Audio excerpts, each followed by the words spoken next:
ഇത് നമ്മള് മോരില്ലാണ്ട് മോര് കാച്ചുന്നത് ഇനി നോക്കാം. ഇതേപോലെ നമ്മള് മോരില്ലാണ്ട് മോര് കാച്ചിട്ടുണ്ടെങ്കിൽ ഇത് കഴിച്ച് നമ്മൾ ഉണ്ടാക്കി വെക്കുന്നവർക്ക് മാത്രമേ അറിയാൻ വേണ്ടിയിട്ട് പറ്റുള്ളൂ ഇതിനകത്ത് മോര് ചേർത്തിട്ടില്ല എന്നുള്ളത്. ശരിക്കും നമ്മൾ ആ മോര് കാച്ചിയ പോലെ തന്നെ ഇരിക്കും. പിന്നെ മോര് കാച്ചിയത് നമ്മുടെ ചോറിൻ്റെ കൂടെ കഴിക്കാൻ വേണ്ടിയിട്ട് പറയേണ്ട ആവശ്യമില്ലല്ലോ. ചോറിൻ്റെ കൂടെ കഴിക്കാൻ വേണ്ടിയിട്ട് നല്ല ടേസ്റ്റ് ഉണ്ടാവും. പിന്നെ അത് റെഡിയാക്കിയിട്ട് എടുക്കാന്ന് വെച്ചാൽ ഒട്ടും പാടില്ല, നല്ല ഈസി ആയിട്ട് വെറും 5 മിനിറ്റിനുള്ള നമ്മുടെ മോര് കാച്ചിയത് നമുക്ക് റെഡിയാക്കിയിട്ട് എടുക്കാം. അപ്പോൾ നിങ്ങളെല്ലാവരും ട്രൈ ചെയ്ത് നോക്കാം. ട്രൈ ചെയ്ത് നോക്കിയിട്ട് ഫീഡ്ബാക്ക് പറയാൻ വേണ്ടിയിട്ട് മറക്കരുത്. പിന്നെ നിങ്ങളെല്ലാവരും സുഖമായിട്ടിരിക്കുന്നത് വിചാരിക്കണം. ഇവിടെ ഞങ്ങളെല്ലാവരും സുഖമായിട്ടിരിക്കണം. അപ്പോൾ ഞങ്ങളിവിടെ മോര് ഇല്ല, അപ്പോൾ പുറത്തേക്കും അങ്ങനെ പോകണില്ല. പിന്നെ ഞങ്ങൾ ഓൺലൈൻ വഴി കുറച്ച് സാധനങ്ങൾ വാങ്ങിച്ചിട്ടുണ്ടായിരുന്നു, പക്ഷെ ഞങ്ങൾക്ക് മോര് കിട്ടില്ല. അപ്പോഴാണ് ഞാൻ ഇതേപോലെ ഇങ്ങനെ റെഡിയാക്കി നോക്കിയത്. അപ്പോൾ ശരിക്കും നല്ല മോര് കാച്ചി പോലെ തന്നെ ഉണ്ടായിരുന്നു. അപ്പോൾ ഞാൻ വിചാരിച്ചു നിങ്ങളായിട്ട് ഷെയർ ചെയ്യാമെന്ന് വെച്ചു. അപ്പോൾ നിങ്ങളും ട്രൈ ചെയ്ത് നോക്കാൻ വേണ്ടിയിട്ട് മറക്കരുത് കേട്ടോ. അപ്പോൾ നമുക്ക് ഒട്ടും സമയങ്ങൾ തന്നെ നമ്മുടെ മോരില്ലാണ്ട് മോര് കാച്ചി എടുക്കുന്നതിന് നോക്കാം. അപ്പോൾ ഇനി നമുക്ക് ഇത് റെഡിയാക്കാൻ വേണ്ട സാധനങ്ങൾ എന്തൊക്കെയാന്ന് നോക്കാം. അപ്പോൾ ഞാനിവിടെ വാളംപുളി എടുത്തിട്ടുണ്ട്. വാളംപുളി നോക്കിയേ, ഒരുപാട് ചേർക്കരുത് കേട്ടോ, ഭയങ്കര പുളിയായി പോകും. ഇത് ഇത്രയ്ക്ക് വാളംപുളി എടുത്തിട്ടുള്ളൂ. അപ്പോൾ ഈ വാളംപുളി ഞാനിവിടെ ചൂടാൻ വേണ്ടിയിട്ട് വെള്ളത്തിലിട്ട് വെച്ചേക്കണം. വെള്ളത്തിലിട്ടിട്ട് നന്നായിട്ട് പിഴിഞ്ഞിട്ട് അരിച്ചിട്ട് എടുക്കണം. പ്രത്യേകം ശ്രദ്ധിക്കുക, ഒരുപാട് വാളംപുളി ചേർക്കരുത്. കാരണം വളരെ കുറച്ച് ചേർത്താൽ മതി, അത്യാവശ്യം നല്ല പുളി ഉണ്ടാവും. അപ്പോൾ ഇവിടെ ഞങ്ങൾക്ക് വാളംപുളി ഭയങ്കര എന്താ പറയുക, ഒട്ടും സോഫ്റ്റ് ഇല്ലാണ്ട് ഭയങ്കര ഹാർഡായിട്ടിരിക്കുക. അപ്പോൾ ഞാൻ കുറച്ച് നേരത്തെ തന്നെ ചൂടുവെള്ളത്തിലിട്ട് വെച്ചിട്ടുണ്ടായിരുന്നു. അപ്പോൾ പുളി നല്ല സോഫ്റ്റായിട്ട് വന്നിട്ടുണ്ട്. അപ്പോൾ പുളി നമ്മുടെ വെള്ളത്തിൽ നന്നായിട്ട് മിക്സ് ആയിട്ടുണ്ട്. ഇനി ഇത് നമുക്കൊന്ന് അരിച്ചിട്ടെടുക്കണം, പ്രത്യേകം ശ്രദ്ധിക്കുക. അപ്പോൾ ഈ വെള്ളത്തിൻ്റെ കളർ കണ്ടില്ലേ, ഒരുപാട് ഡാർക്ക് അല്ല കേട്ടോ, കുറച്ച് ലൈറ്റായിട്ടാണ് ഇരിക്കുന്നത്. കാരണം പുളി കുറച്ച് ചേർത്താൽ മതി. അപ്പോൾ ഈ ഇതങ്ങോട്ട് നീക്കി വയ്ക്കുക. ഇതിലേക്ക് നമ്മൾ തേങ്ങ അരച്ചിട്ട് ചേർക്കും. അപ്പോൾ അതിന് വേണ്ടിയിട്ട് ഞാനിവിടെ നോക്കിയത് ഇത്രയ്ക്ക് തേങ്ങ എടുത്തിട്ടുണ്ട്. ഇതൊരു കൈപ്പിടി എടുക്കാമെന്ന് വെച്ചിട്ടുണ്ടെങ്കിൽ ഒരു 2 വലിയ പിടി ഇതേപോലെ ഇങ്ങനെ 2 പിടി തേങ്ങ ഉണ്ടാവും. അല്ലെങ്കിൽ തേങ്ങ നിങ്ങളുടെ ടേസ്റ്റിനനുസരിച്ചിട്ട് ചേർക്കുക. കാരണം തേങ്ങ അത്യാവശ്യം നന്നായിട്ട് ചേർക്കണം കേട്ടോ. പിന്നെ 2 വലിയ വെളുത്തുള്ളി എടുത്തിട്ടുണ്ട്. പിന്നെ നാടൻ ചെറിയ വെളുത്തുള്ളിക്ക് എന്ന് വെച്ചിട്ടുണ്ടെങ്കിൽ ഒരു 5 അല്ലി വെളുത്തുള്ളി എടുക്കുക. ഇനിയിപ്പോൾ നിങ്ങൾക്ക് വെളുത്തുള്ളിയുടെ ആ ടേസ്റ്റ് ഉണ്ടല്ലോ, അത് ഇഷ്ടമില്ല എന്ന് വെച്ചിട്ടുണ്ടെങ്കിൽ വെളുത്തുള്ളി ചേർത്തില്ലെങ്കിലും കുഴപ്പമില്ല. പിന്നെ ഇതിലേക്ക് നിങ്ങൾക്ക് ചെറിയ ജീരകം വേണമെന്ന് വെച്ചിട്ടുണ്ടെങ്കിൽ 1/2 ടീസ്പൂൺ ചെറിയ ജീരകം കൂടി ചേർക്കുക. പക്ഷെ എനിക്ക് ജീരകത്തിൻ്റെ ടേസ്റ്റ് ഇങ്ങനെ മോര് കാച്ചുമ്പോൾ ഇഷ്ടമില്ല, അപ്പോൾ ഞാൻ ചേർക്കണില്ല. അപ്പോൾ വേണമെന്ന് വെച്ചിട്ടുണ്ടെങ്കിൽ 1/2 ടീസ്പൂൺ ജീരകം കൂടി ചേർത്തിട്ട് ഇത് നല്ല പേസ്റ്റ് പോലെ അരച്ചിട്ട് എടുക്കണം കേട്ടോ. പിന്നെ ഫസ്റ്റ് നമ്മൾ സാധാരണ കറികളൊക്കെ വയ്ക്കുമ്പോൾ സവോളയ്ക്ക് വഴറ്റിയിട്ട് എടുക്കില്ല, അതേപോലെ വഴറ്റിയിട്ട് എടുക്കണം. അപ്പോൾ അതിന് വേണ്ടിയിട്ട് ഞാനിവിടെ ഒരു വലിയൊരു സവോള എടുത്തിട്ടുണ്ട്. ഇതേപോലത്തെ ഒരു കഷ്ണം ഇഞ്ചി എടുത്തിട്ടുണ്ട്. പിന്നെ പച്ചമുളക് നിങ്ങളുടെ എരിവിനനുസരിച്ചിട്ട് ചേർക്കുക. പിന്നെ കറിവേപ്പില. അപ്പോൾ ഇതെല്ലാവരും ഒന്ന് കട്ട് ചെയ്തിട്ട് എടുക്കണം. സവോള നല്ല കനം കുറച്ചിട്ട് സ്ലൈസ് ചെയ്തിട്ട് എടുക്കുക. ഇഞ്ചി ഒന്നാണെങ്കിൽ ചതച്ചിട്ട് ചേർക്കുക, അല്ലെങ്കിൽ ചെറുതായിട്ട് കട്ട് ചെയ്യുക. പച്ചമുളക് നമുക്ക് 2ആയിട്ട് കീറിയിട്ടിടാം. നിങ്ങൾക്ക് സവോളയ്ക്ക് പകരം ചുവന്നുള്ളി വേണമെന്ന് വെച്ചിട്ടുണ്ടെങ്കിൽ ചുവന്നുള്ളി ചേർക്കാം കേട്ടോ. ഞാൻ ഈ സവോള ഫുള്ളായിട്ട് എടുക്കണില്ല, ഈ സവോളയുടെ ഒരു 3/4 ഭാഗം എടുക്കണുള്ളൂ കേട്ടോ, അതാണ് അത്രയ്ക്ക് മതി. ഇത് കുറച്ച് വലിയ സവോള. ഇഞ്ചി ഒന്ന് കട്ട് ചെയ്തിട്ട് ചേർക്കാം. പച്ചമുളക് 2ആയിട്ട് കീറിയിടാം. ഈ ഫസ്റ്റ് നമുക്ക് ഇതെല്ലാം കൂടിയിട്ടൊന്ന് വഴറ്റിയിട്ട് എടുക്കുക. പിന്നെ തേങ്ങ നല്ല പേസ്റ്റ് പോലെ അരച്ചിട്ട് എടുക്കണം. പിന്നെ ലാസ്റ്റ് നമ്മൾ ഇതിലേക്ക് താളിച്ച് ചേർക്കും. താളിച്ച് ചേർക്കുമ്പോൾ കടുകും ചേർക്കും, ഉലുവയും ചേർക്കും. പിന്നെ ചുവന്നുള്ളി അല്ലെങ്കിൽ സവോള, കറിവേപ്പില, പിന്നെ കുറച്ച് മഞ്ഞൾപ്പൊടി അത് ചേർത്തിട്ടോ ലാസ്റ്റ് നമ്മൾ താളിച്ച് ചേർക്കാം.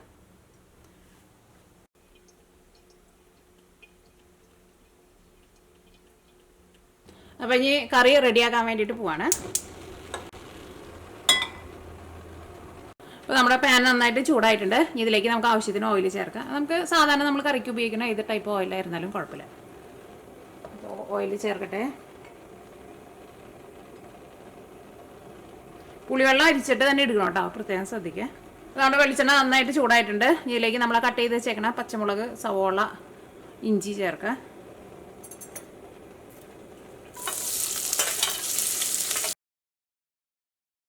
നമ്മുടെ സവോള നന്നായിട്ട് വഴന്നിട്ടുണ്ട്. ഇതിലേക്ക് നമുക്ക് മഞ്ഞൾപ്പൊടി ചേർക്കാം. മസാലപ്പൊടികളായിട്ട് നമ്മൾ ഇതിലേക്ക് മഞ്ഞൾപ്പൊടി മാത്രമേ ചേർക്കണുള്ളൂ.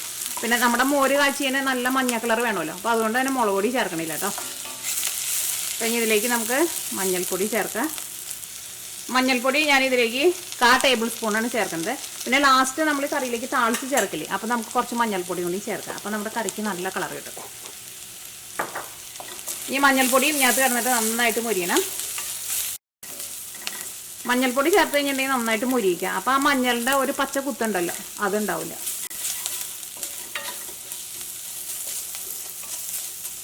ഞാൻ സാധാരണ കറികളൊക്കെ വെക്കുമ്പോൾ മഞ്ഞൾപ്പൊടി അത്യാവശ്യം നന്നായിട്ട് ചേർക്കും. എന്നിട്ട് ഇതേപോലെ നന്നായിട്ട് ഇങ്ങനെ മൊരിക്കും. എൻ്റെ വീഡിയോ സ്ഥിരമായിട്ട് കാണുന്നവർക്ക് അറിയാൻ വേണ്ടിയിട്ട് പറ്റും. മഞ്ഞൾപ്പൊടി നമ്മുടെ സ്കിന്നിനൊക്കെ ഭയങ്കര നല്ലതാണല്ലോ. അപ്പോൾ നന്നായിട്ട് മൊരിച്ചിട്ടുണ്ടെങ്കിൽ കുറച്ച് കൂടുതൽ ചേർത്താലും കുഴപ്പമില്ല. അപ്പോൾ മഞ്ഞൾപ്പൊടിയൊക്കെ ഇതിനകത്ത് കിടന്നിട്ട് നന്നായിട്ട് മൊരിഞ്ഞിട്ടുണ്ട്. ഇനി ഇതിലേക്ക് നമ്മൾ നേരത്തെ തന്നെ റെഡി ആക്കിയിട്ട് വെച്ചേക്കുന്ന നമ്മുടെ പുളിവെള്ളം ഉണ്ടല്ലോ, പുളിവെള്ളമാണ് ചേർക്കാൻ വേണ്ടിയിട്ട് പോകുന്നത്.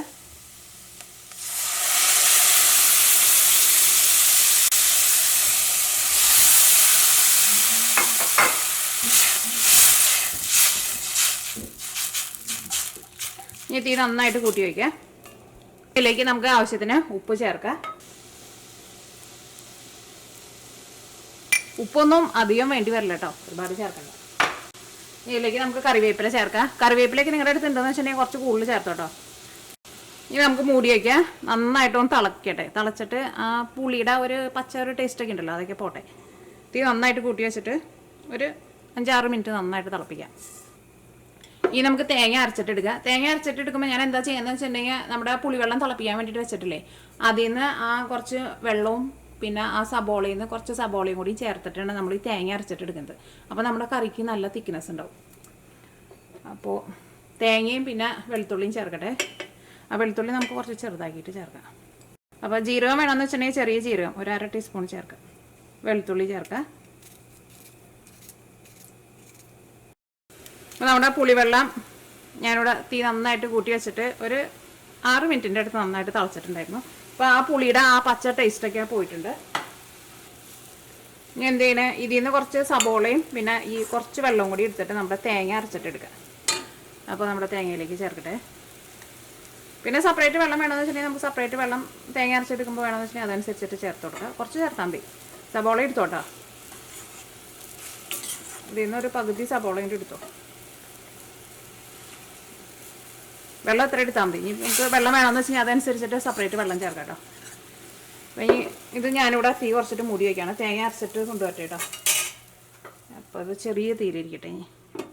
ഇതാ അപ്പോൾ നമ്മൾ തേങ്ങ നല്ല പേസ്റ്റ് പോലെ അരച്ചിട്ടുണ്ട്. തേങ്ങ നന്നായിട്ട് അരയണം കേട്ടോ. ഇനി ഇത് നമുക്ക് നമ്മുടെ കറിയിലേക്ക് ചേർക്കാം. അപ്പോൾ നമ്മളിവിടെ തീ കുറച്ച് വെച്ചേക്കായിരുന്നു. കറിയിലേക്ക് ചേർക്കട്ടെ. ഇപ്പോൾ നമ്മുടെ കറിയിൽ അധികം ചാറില്ലല്ലോ, അപ്പോൾ നമുക്ക് കുറച്ച് വെള്ളം കൂടിയും ചേർക്കാം. അതെന്തോരം ചാറ് വേണമെന്ന് വെച്ചിട്ടുണ്ടെങ്കിൽ അതനുസരിച്ചിട്ട് നിങ്ങൾക്ക് എടുക്കാം. ചിലർക്ക് മോര് കാച്ചിയത് നല്ല വെള്ളം പോലെ ഇരിക്കണം, ചിലർക്ക് കുറച്ച് തിക്കായിട്ടിരിക്കണം. അപ്പോൾ അതനുസരിച്ചിട്ട് ചേർത്ത് കൊടുക്കുക. ഇനി തീ നന്നായിട്ട് കൂട്ടി വയ്ക്കുക. കറി ഒന്ന് ഇളക്കി നോട്ടെ. എന്നിട്ട് നമുക്ക് ചാറ് വേണമെന്ന് വെച്ചിട്ടുണ്ടെങ്കിൽ അതനുസരിച്ചിട്ട് വെള്ളം ചേർത്ത് കൊടുക്കാം കേട്ടോ. എനിക്ക് കുറച്ചും കൂടി വെള്ളം ചേർക്കണുണ്ട് കേട്ടോ. അത് എന്തോരം വെള്ളം വേണമെന്ന് വെച്ചിട്ടുണ്ടെങ്കിൽ അതനുസരിച്ചിട്ട് ചേർക്കുക. കാരണം ഈ തേങ്ങ ഇട്ടിട്ട് നമുക്ക് ഒന്നും കൂടി ഒന്ന് തിളപ്പിക്കണം കറി. ഇനി ഞാൻ കറിയുടെ ടേസ്റ്റ് നോട്ടെ, ഉപ്പും പുളിയൊക്കെ ഉണ്ടോ നോട്ടെ. പുളിയൊക്കെ നല്ല കറക്റ്റ് പാകത്തിനായിട്ടുണ്ട്. ഉപ്പും അത്യാവശ്യം നന്നായിട്ട് ഉപ്പുണ്ട്. അപ്പോൾ വാളംപുളി ചേർക്കുമ്പോൾ നിങ്ങൾക്ക് എന്തോരം പുളി വേണമെന്ന് വെച്ചിട്ടുണ്ടെങ്കിൽ അതനുസരിച്ചിട്ട് ചേർക്കാം. പക്ഷേ ഒരുപാട് ചേർക്കണ്ട കേട്ടോ, ഭയങ്കര പുളിയായി പോകും.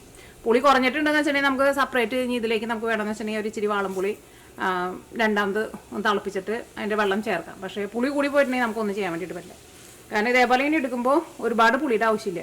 കുറച്ച് ചേർത്താലും അത്യാവശ്യം നന്നായിട്ട് പുളി ഉണ്ടാവും. അപ്പോൾ ഈ നമ്മുടെ കറി നന്നായിട്ട് തിളക്കട്ടെ. ഞാനിവിടെ തീ പതുക്കെ ഒന്ന് കുറച്ച് വെച്ചിട്ടുണ്ട്. കാരണം തീ അങ്ങനെ കൂട്ടി വെച്ചിട്ടുണ്ടെങ്കിൽ ചിലപ്പോൾ തിളച്ച് പോകട്ടോ. അപ്പോൾ ആ കറി ഇവിടെ നിന്നിട്ട് തിളക്കുമ്പോഴേക്ക് നമുക്ക് കറിയിലേക്ക് താളിച്ച് ചേർക്കാനുള്ള ഉള്ളി റെഡിയാക്കാം.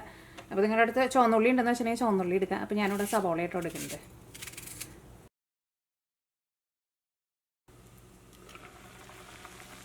അപ്പോൾ നമ്മുടെ ആ തേങ്ങയുടെ ആ പച്ച ഒരു ടേസ്റ്റൊക്കെ ഉണ്ടല്ലോ, അതൊക്കെ പോയിട്ടുണ്ട്. വെളുത്തുള്ളിയുടെ ഒരു ടേസ്റ്റ് ഉണ്ടല്ലോ, അത് കുറച്ച് എടുത്ത് നിൽക്കണുണ്ട് കേട്ടോ. അപ്പോൾ നിങ്ങൾക്ക് വെളുത്തുള്ളി അത്രയ്ക്ക് വേണ്ടെന്ന് വെച്ചിട്ടുണ്ടെങ്കിൽ വെളുത്തുള്ളി ഒരെണ്ണം ചേർത്താലും കുഴപ്പമില്ല. ഇനി ഇതിലേക്ക് നമുക്ക് താളിച്ച് ചേർക്കാം. അപ്പോൾ ഈ താളിച്ച് ചേർക്കാൻ വേണ്ടിയിട്ട് ഒരു പാൻ വെച്ചിട്ട് ചൂടാക്കുക. അപ്പോൾ നമ്മുടെ പാൻ നന്നായിട്ട് ചൂടായിട്ടുണ്ട്. ഇതിലേക്ക് നമുക്ക് വെളിച്ചെണ്ണ ചേർക്കാം. അപ്പോൾ നമ്മുടെ വെളിച്ചെണ്ണ നന്നായിട്ട് ചൂടായിട്ടുണ്ട്. ഇതിലേക്ക് കടുക് ചേർക്കാം. കടുക് ഞാനിതിലേക്ക് ഒരു 1/2 ടേബിൾ സ്പൂൺ ചേർത്തിട്ടുണ്ട്. അല്ലെങ്കിൽ കടുക് നിങ്ങളുടെ ഇഷ്ടത്തിനനുസരിച്ചിട്ട് ചേർത്താം കേട്ടോ. ഈ കടുക് ഒന്ന് പൊട്ടി തുടങ്ങുമ്പോൾ ഇതിലേക്ക് നമുക്ക് 2 നുള്ളു ഉലുവ ചേർക്കാം. ഇപ്പോൾ കടുക് പൊട്ടി തുടങ്ങിയിട്ടുണ്ട്. ഇതിലേക്ക് ഉലുവ ചേർക്കാം. ഒരുപാട് ഉലുവ ചേർക്കണ്ട, ഒരു 2 നുള്ളു, ഏകദേശം ഒരു 12 എണ്ണമൊക്കെ ഉണ്ടാവും. ഇതിലേക്ക് നമുക്ക് 2 ഉണക്കമുളക് ചെറുതായിട്ടൊന്ന് ഇങ്ങനെ പൊടിച്ചിട്ട് ചേർക്കാം. ഉണക്കമുളകും ഇതിനകത്ത് കിടന്നിട്ട് നന്നായിട്ട് മുരിയട്ടെ. കഴിഞ്ഞിട്ട് നമുക്ക് ഇതിലേക്ക് ഉള്ളി ചേർത്താൽ മതി. അല്ലെങ്കിൽ ഉള്ളിയുടെ വെള്ളം കൊണ്ട് നമ്മുടെ ഉണക്കമുളക് നമുക്ക് മുരിഞ്ഞ് കിട്ടില്ല. ഉണക്കമുളക് നന്നായിട്ട് അങ്ങോട്ട് മുരിയണം. നല്ലൊരു ഡാർക്ക് കളറായിട്ട് വരണം. ചെറുതായിട്ട് ഇങ്ങനെ ഒരു കരിഞ്ഞ കളറില്ലേ അതേപോലെ വരണം. ഇനി ഇതിലേക്ക് നമുക്ക് ഉള്ളി ചേർക്കാം. ഉള്ളി ചെറുതായിട്ട് മുരിഞ്ഞ് തുടങ്ങിയിട്ടുണ്ട്. ഇനി ഇതിലേക്ക് നമുക്ക് കുറച്ച് മഞ്ഞൾപ്പൊടി ചേർക്കാം. അപ്പോൾ നമ്മുടെ കറിക്ക് കുറച്ചും കൂടി നല്ലൊരു കളറും നമ്മൾ ഈ താളിച്ച് ചേർക്കുമ്പോൾ നല്ലൊരു സ്മെല്ലൊക്കെ ഉണ്ടാവും. ഇനി നമുക്ക് തീ ഓഫ് ചെയ്യാം. ഇനി നല്ല ചൂടോട് കൂടിയിട്ട് ഇത് നമുക്ക് കറിയിലേക്ക് ചേർക്കാം.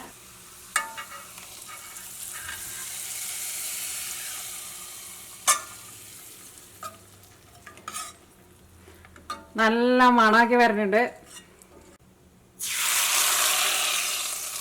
ഇതായിപ്പോൾ നമ്മുടെ മോരില്ലാത്ത മോര് കാച്ചിയത് റെഡി ആയിട്ടുണ്ട്. ശരിക്കും ഇത് നമ്മൾ കഴിച്ചിട്ടുണ്ടെന്ന് വെച്ചിട്ടുണ്ടെങ്കിൽ മോരല്ലാന്ന് ആരും പറയില്ല. അപ്പോൾ നിങ്ങൾ വീട്ടിലുണ്ടാക്കുമ്പോൾ മോരാന്ന് പറഞ്ഞിട്ട് കൊടുത്താൽ മതി ഫസ്റ്റ്. അത് കഴിഞ്ഞിട്ട് പിന്നെ പറഞ്ഞാൽ മതി. ഒരാളും പറയില്ല കേട്ടോ ഇത് മോരല്ലാന്ന് ഒരാളും പറയില്ല. കറിക്കാന്ന് വെച്ചിട്ടുണ്ടെങ്കിൽ അത്യാവശ്യം നല്ല തിക്നെസ്സൊക്കെ ഉണ്ട്. നമ്മൾ ആ പുളിവെള്ളം പിന്നെ സബോളയും കൂടിയിട്ട് കുറച്ചിങ്ങനെ അരച്ച് ചേർത്തില്ലേ. അപ്പോൾ അതുകൊണ്ട് തന്നെ അത്യാവശ്യം നല്ലൊരു തിക്നെസ്സും ഉണ്ട്. ഒന്നും പറയാനില്ല, ശരിക്കും നല്ല അടിപൊളി ടേസ്റ്റാണ്. അപ്പോൾ നിങ്ങളെല്ലാവരും ട്രൈ ചെയ്ത് നോക്കാം. ട്രൈ ചെയ്ത് നോക്കിയിട്ട് ഫീഡ്ബാക്ക് പറയാൻ വേണ്ടിയിട്ട് മറക്കരുത്.